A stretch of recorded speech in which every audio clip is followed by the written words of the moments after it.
الحمد لله نحمده ونستعينه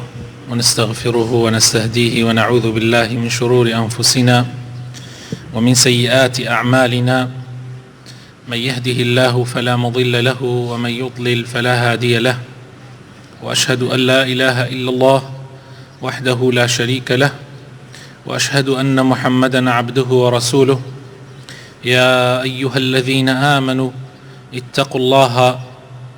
حق تقاته ولا تموتن إلا وأنتم مسلمون أما بعد فإن أصدق الكلام كتاب الله وخير الهدي هدي محمد صلى الله عليه وسلم وشر الأمور محدثاتها وكل محدثة بدعة وكل بدعة ضلالة وكل ضلالة في النار. برایانی بەڕێز و خۆشەویست وشکانی بەڕێز، لە هەفتەی پێشوە ئێمە لە باسی ناوی ئەلموئمینە کە وتمان یەکێک لە معناکانی ناوی جوانی خوای پەروەردگار ئەلموئمین یعنی واتە دڵنیایی بەخش. خوای تەعالا دڵنیایی ئەبەخشێ بە بەندەکانی لە زۆر لە بوارەکانی ژیانە. وتمان زۆر شت هەیە لەم ژیانە خوای تەعالا جێگیری کردووە تاوەکو ئێمەی موسڵمان دڵنیا ببین، تەئمین ببین. هەندێک نمونەمان هێنایەوە، وتمان بۆ نمونە ئاسن، بۆ نمونە جوولانەوەی خۆر و زەوی و ئەستێرەکان خوای تەعالا بە شێوەیەک سابتی کردووە و جێگیری کردووە کە ئەمان دڵنیایی بە مرۆڤەکان ببەخشێ. و زۆرێک لە شتەکانی تر لەسەر زەویە خوای تەعالا جێگیری کردووە، بەڵام هەندێک شتی تر هەیە خوای تەعالا جێگیری نەکردووە، واتە گۆڕانکاری بەسەرا دێ، ئەویش بۆ حیکمەتێک کە خوای تەعالا خۆی بیەوێ. بۆ نمونە باران، کاتی باران ئەندازەی ئەو بارانەی کە ئەبارێ لە هەر پارچە زەویەکی لە هەر وڵاتێک یان لە هەر شوێنێکی ئەم سەرزەویە، هەروەها دابەشکردنی ڕزق بەسەر بەندەکانی خوای پەروەردگار، هەروەها نەخۆشیەکان وەشتانێکی تریش خوای تەعالا بە شێوەیەک خەڵقی کردووە کەوا بگۆڕێ لە کاتێکەوە بۆ کاتێکی تر، لە شوێنێکەوە بۆ شوێنێکی تر، لە کەسێکەوە بۆ کەسێکی تر. ئەمە بۆ ئەوەیە تاوەکو بەندەکان لەلایەکەوە تەئمین و دڵنیان، بەڵام لەلایەکیشەوە ئەزانن کە ئەم سەر زەویەت جێگای ئیمتیحانە و هۆڵی تاقیکردنەوەیە، یعنی پشتی لێ ناکەنەوە، هەدەف و ئامانجە سەرەکیەکەی خۆیانیان لەبیر ناچێ. ئاخر براینە خەڵکێکی زۆر لەبیرێکێ جاری وا هەیە ئەو لە سەرزەویە بۆ هەدەف و بۆ ئامانجێکی دیاریکراواتۆتە سەرزەوی، بەڵکو بەهۆی دەوڵەمەنیەوە، بەهۆی پارە و پولەوە، یا بەهۆی هێز و بازووی خۆیەوە، یا بەهۆی پلە و پایە و مەکانەتەکەیەوە، یا بەهۆی قەسر و کۆشک و تەلارەکەیەوە جاری وا هەیە پشتی لێ ئەکاتەوە و تەواو تەئمین ئەبێ و کاتێکیش ئەزانی ئاگای لە خۆی نییە، کاتێک ئەزانی ئەمرێ، کاتێک ئەزانێ گەڕێتەوە وەلای خوای تەعالا و هیچیشی دەکردووە. جا ئەو گۆڕانکاریانە کە خوای تەعالا بە شێوەیەکی گۆڕانکاری دایناوە بۆ ئەوەیە کە وریامان کاتەوە، بێدارمان کاتەوە، تەئمین نەبین. لەوانەیە ئەمساڵ باران باری، ساڵی داهاتوو باران نەبارێ، ئەمساڵ ساڵی هاتە، لەوانەیە ساڵی داهاتوو ساڵی هات نەبێ، و هەروەها بە پێچەوانەشەوە. لەوانەیە ڕزق و ڕۆزیت ئێستا باش بێ، ئیمکانیاتت باش بێ، لەوانەیە ساڵێکی تر یا چەند ساڵێکی تر احتیمالەیە تۆ هەژار بکەوی، مەزدەر و سەرچاوەکانی ڕزقت وەک ئێستا نەبێ. هەروەها نەخۆشیش ئێستا لەشت ساغە، مدەیەکی تر احتیمالەیە نەخۆش بکەوی، بۆیە پێویستە تۆ خۆت ئامادە بکەی کەوابوو خوای تەعالا جاری وا هەیە ئەترسێنێ ئەو ترساندنە بۆ ئەوەیە دڵنیاییت پێ ببەخشێ ئەترسێنێ لەم دنیاە تاوەکو تۆ دڵنیا ببیتەوە بتوانی بەهەشت بەدەستبێنی کەوابوو خوای تەعالا جاری وا هەیە هەژار دەکات تاوەکو دەوڵەمەندت کە خوای تەعالا جاری وا هەیە لێت ئەگرێتەوە تاوەکو پێت ببەخشێ جاری وا هەیە خوای تەعالا زیانێکت لێ ئەدات تاوەکو قازانجی گەورەترت پێ ببدا جاری وا هەیە خوای تەعالا زەلیلیەکت بەسەرا دێنێ تاوەکو عیززەتێکی هەتاهەتایت پێ ببەخشێ جا ئەمە زۆر گرنگە زۆر جار ناوەکانی خوای تەعالا هەنێکی مزدەوەج یعنی خوای تەعالا لە هەمان کاتە کە نافع و سوودبەخشە بەڵام لە هەمان کاتە ضارڕە و زیانیش ئەدا بەڵام زیانەکەی بۆ ئەوەیە کە قازانجت پێ ببەخشێ بۆیە عولەماکان و زاناکانمان فەرموویانە ئەو ناوانەی خوای تەعالا کە مزدەوەجە و جووت هاتووە ئەبێ بەیەکەوە باز بکرێ لەبەرەوەی بزانین خوای تەعالا کاتێ زەرەر ئەبەخشێ و زیان ئەبەخشێ بۆ ئەوەیە قازانج بە تۆ بگەێنێ بۆ ئەوەیە هۆشیارت کاتەوە لەبەرەوە خۆشەویستەکانم ئەمە مەسئلەیەکی زۆر زۆر گرنگە خوای تەعالا لە سورەتی تەوبەیە لە ئایەتی 126 ئەفەرمێ ئەوەلا يرون أنهم يفتنون في كل عام مرة أو مرتين ثم لا يتوبون ولا هم يذكرون ئایا نابینن خوای تەعالا لە ساڵێکە لە ساڵی جارێ یان دوو جار خوای تەعالا تووشی تاقیکردنەوەتانەکە تووشی فیتنە ئاخر ئەو فیتنە لەوێ عولەما ئەفەرمن جاری وا هەیە نەبوونیە جاری وا هەیە بێبارانی و نەهاتیە جاری وا هەیە نەخۆشیە خوای تەعالا ساڵی جارێک یان دوو جار ئیمتیحان تەکا تاوەکو تەوبە بکەی تاوەکە بگەڕێیتەوە بەلای خوای تەعالا بزانی ئەم سەرزەویەی کە تۆ تایە ئەژەی جێی ئەمانێکی کاتیە جێی ئەمانێکی هەتاهەتایی نییە نابێ پشتی لێ بکەیتەوە کەسێک پشتی لێ ئەکاتەوە کە خوا نەناسێ و نەیشزانێ بۆچی دروست کراوە ئەوانەی خوا ناسن قەت پشتی لێ ناکەنەوە کەسێک تەمینە بێ و پشتەکاتەوە ئەڵێ ئیتر تەواو هەموو شتێکم تەواوە کە کافر و بێباوەڕ بێ لەبەرەوە خۆشەویستەکانم خوای تەعالا حەقیقەتی شتەکان ئەخاتە پێشچاوی من و تۆ وما نرسل بالآيات إلا تخويفا لسورة إسراء آياتي 59 خوای تەعالا ئەفەرمێ ئێمە کاتێک ئاەتەکانی خۆمان بەڵگەکانی خۆمانتان پێ پیشانە دەین بوومە لەرزەیە بێبارانیە ئافاتێکە ئەیهێنینە سەرتانە تاوەکو وریاتان کەینەوە تاوەکو بتان ترسێنین بزانن کەوا ئێوە ڕۆژێتی ئەم سەرزەویە بەجێ دێڵن بۆیە ئەبێ کارەکانتان بەو شێوازە بێ براینە ئەو هەموو زوڵم و ستەمە کە ئەکرێ لە سەرزەویە لەلایەن کەسانێکەوە دژ بە کەسانێکی تر هۆکارەکەی بۆ وا گەڕێتەوە کابرا تەمین بووە خەڵکانێکە پارەیان زۆر خۆشەوێ باوشیان کردوتە دنیا و پارەیە لەبەر ئەوەی وا ئەزاننتر نامرن ئەگینا ئەگەر ئینسانی مسلمان یان ئەگەر ئینسان بزانێ ئەمرێ چۆن زەکات نادا چۆن پارە ئەوە خۆشەویستە بێ لە لای چۆن پلەپایە و دەسڵات ئەوە خۆشەویست ئەبێ لە لای براینە ئەگەر ئەوانە سەرخۆش بوون بێهۆش بوون واللهی بێهۆش بوون کاربەدەستان ئەگەر بیرکەنەوە خۆ ئەم شوێنەی ئەوان هانتیایە پێش ئەوان کەسانێکی تری تیا بووە ئەی کوان ئەوانە جاری وا هەیە ئەوانە خوای تەعالا لە قورئانە فەرمێ زۆر بەهێزتر بوون لەمانە ئەی کوا چیان بەسەرا هات ڕۆشتن نەمان کەوابوو ئەبێ تۆ بیرکەیتەوە تۆش وەک ئەوان بکەی تۆش بە هەمان شێوەی ئەوان حکوم بکەی بە هەمان بێدینیەکەی ئەوان زوڵم لە خەڵک بکەی نا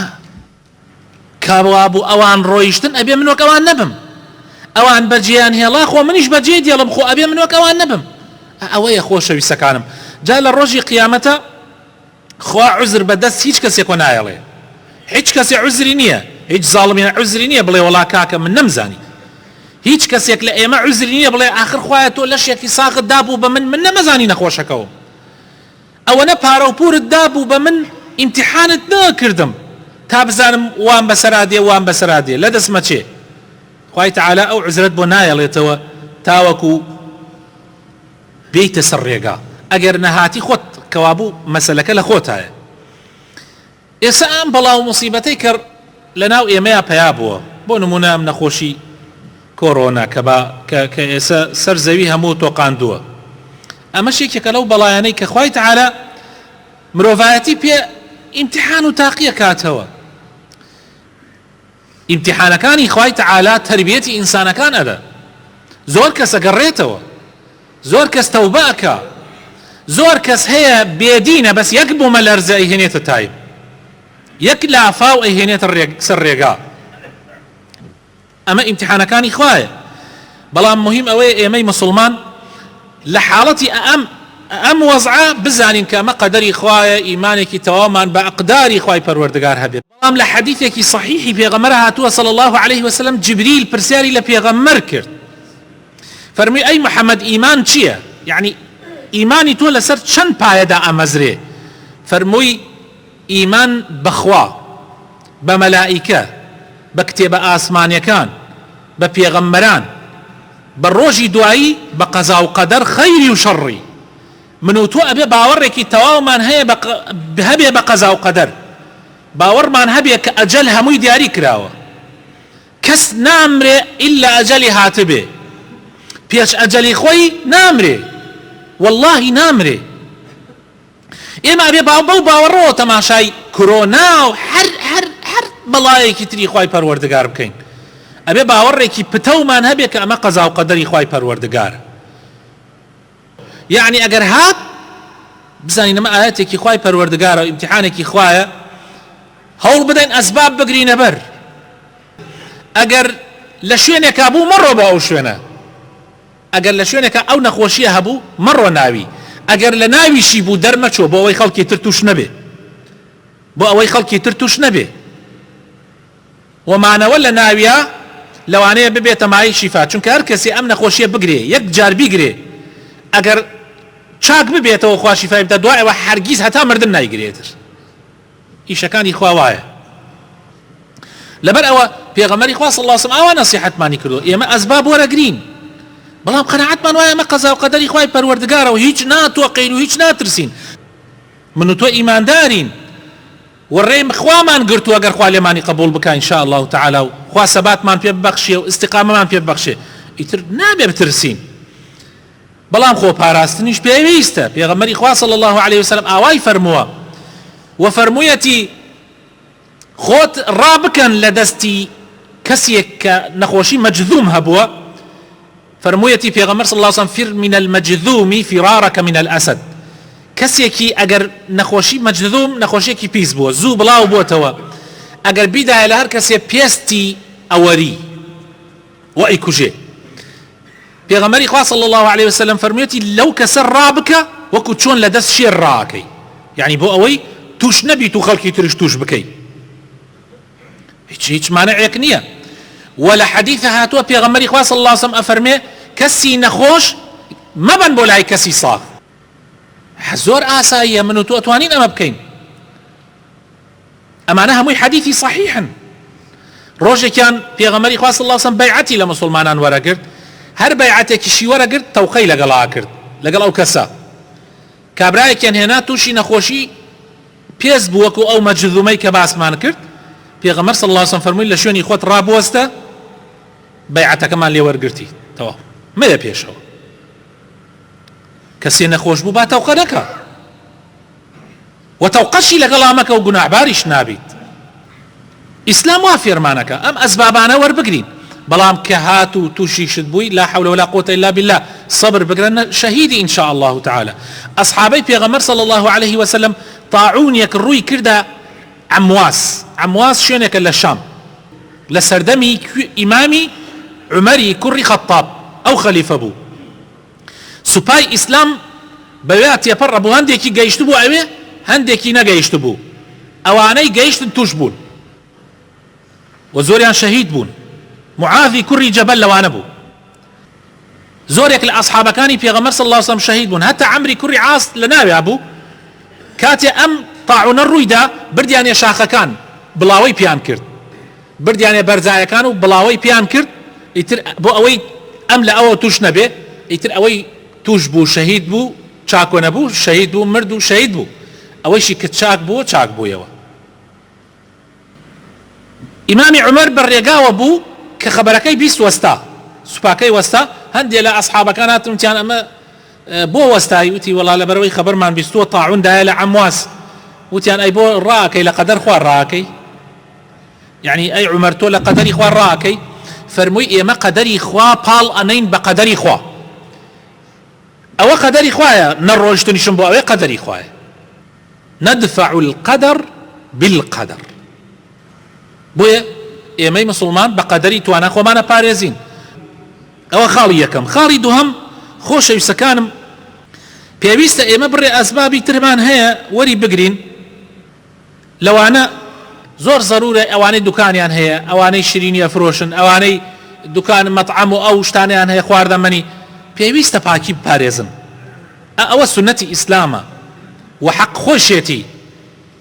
حکومەتیش چاودێری ئەوە بکە و ڕێنمایە تەندروستیەکان پێویستە بگیرێتە بەر بۆیە تەعزیەدا نەنرێت یان هەندێک مناسەبات نەکرێت قەرەباڵغی دروست بکرێت تەنانەت ئەگەر زانیت نەخۆشیت هەیە هەستت بە هەندێک نەخۆشی کرد تەنانەت ئەگەر هەڵامەتیش مەیە بۆ مزگەوت کاک ئەخ دەی تۆ پێغەمبەری خوا صلی الله علیه وسلم لە چەندین حەدیثی صحیحە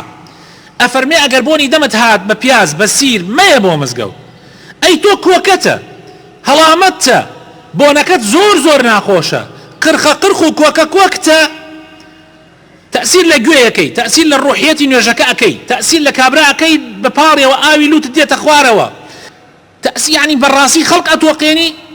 على أساس هاتي بود نيوجي جماعته يعني نيوجي ناكري أما للراسي أما مخالفي سنتي بيغمر صلى الله عليه وسلم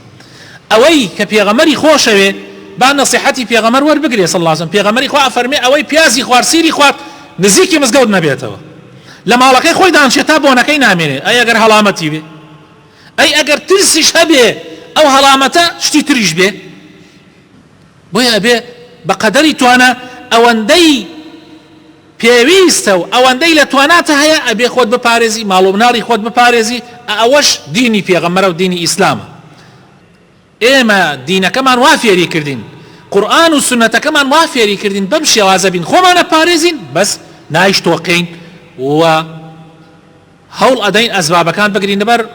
وەڕێنمایە تەندروستیەکانیش بگرین لەبەر خوایە بۆ خاتر ناوجوانەکانی خۆت ڕەحمان پێ بکە هیدایەتمان بدە نوری ئیمام خەردڵەکانمانەوە یا ڕەبی خوایە ملەتەکەمان لەم بەڵاو موسیبەتە بپارێزە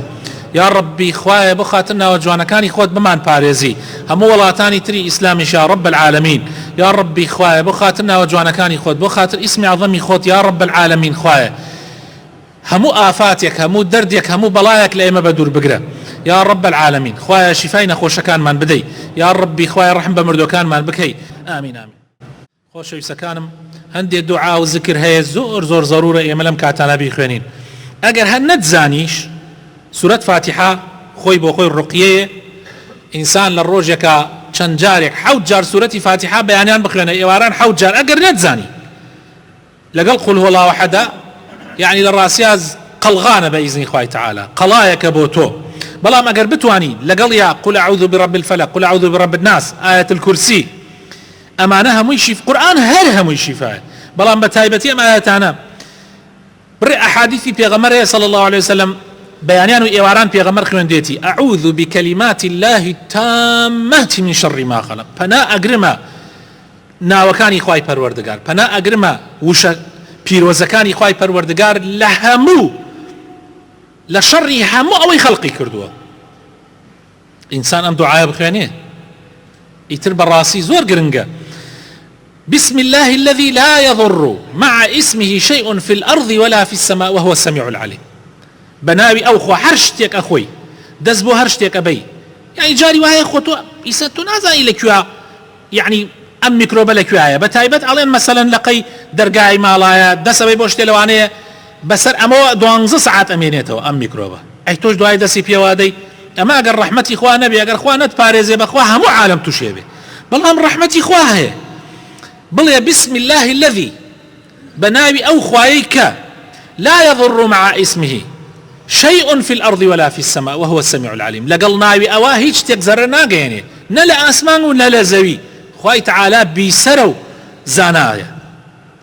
أم دعانا وبر دعاي تريش هي خوش يسكانم اللهم إني أعوذ بك من البرص والجنون والجذام وسيء الأسقام يا ربي خواي بمان باريزي لبرص مثلا برص نخوشي بلاكية لشيتي وبعقلي وأويك عقلتيك بشي خواي بمان باريزي لجذام لبيستورين لقوشتورين لهر نخوشيكي خرابك وسرطان وسيل وكورونا وهرشتيكي تر أمانة هموي براسي باريزن إنسان أم دعانا بخويني پشت بخواي قورا بوسي وأسباب كاني شور بقرا بقدر توانا